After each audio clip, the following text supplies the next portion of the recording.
ijambo ry'umunsi. Cyagiye uremerewe wumva neza byakuyobeye cyane.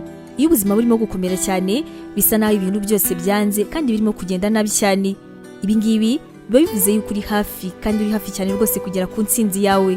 Mu gihe bya binyoma byose biri kurwanira mu mutwe wawe, mu gihe wumva ushegeshwe cyane n'iby'isi, handi wumva unabibashije wakwipfira, ahangaha ni ubundi Imana ibiri kwiyerekana neza mu buzima bwawe.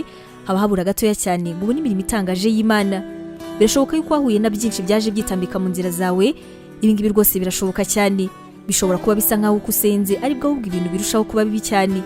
Urimo gukora ugamije ibyiza ariko ibibi akaba ari byo bigutanga imbere. Benshi muri twe turatangira tukavuga tuti reka byose mbireke, n'ubundi runo rushako nta kintu ruzamarira. Ndabizi rwose n'ubundi ntabwo nzabyara. Aka kazi ke kumaye kananiye nabigenza ni n'ubundi.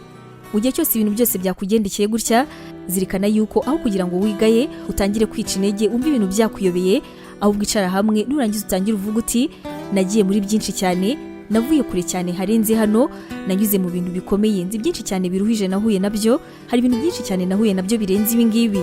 Uyu nguyu rero ntabwo ari umwanya wo gusubira inyuma. Mfite imbaraga zihagije nahawe n'Imana zo gukomeza ubuzima kandi bukagenda neza cyane. Ndabibona neza ko ibintu biri kugenda gutya Imana izi impamvu kandi nkaba niteguye kwakira buri kimwe cyose kizava ku Mana. Komeza urwane, komeza usenge, komeza wizere, komeza ugume mu murongo wo gukizwa kuko Imana iraje igukorera ibitangaza byinshi cyane. Imana iguha umugisha.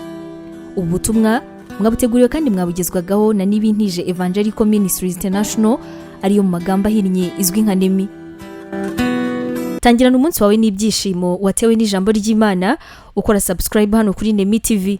Biroroshye cyane, ni ugukanda kuri ako kantu k'umutuku ubona, ubundi ikintu cyose dushyizeho ukaba wa mbere kukireba. Ntugacikwe n'ijambo ry'Imana tukugezaho umunsi ku munsi. Komeza ubane natwe. Waba utekereza ko wahamagariwe gukora umurimo w'Imana? Wifuza inyigisho zacu se zisohoka buri munsi zagufasha mu buzima bwawe, cyane cyane zigukomeza mu bibazo? Umva wifuza kwiga ibijyanye na teolojiya ukamenya ijambo ry'Imana, intwaro yagufasha mu buzima? Duhereye kuri iki kibazo cya nyuma, niba igisubizo cyawe ari yego, ngufitiye inkuru nziza cyane.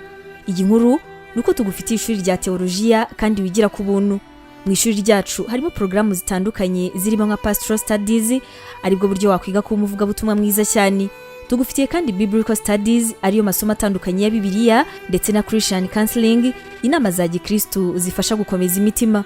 Kugira ngo usobanukirwe biruseho, wasura urubuga rwacu arirwo wa@nemibibleinstitute.com, cyangwa se nanone ukaba watwandikira kuri WhatsApp kuri izi nimero 141 232 650 Wanatwandikira kandi kuri email yacu ariyo nemevangelism@yahoo.com.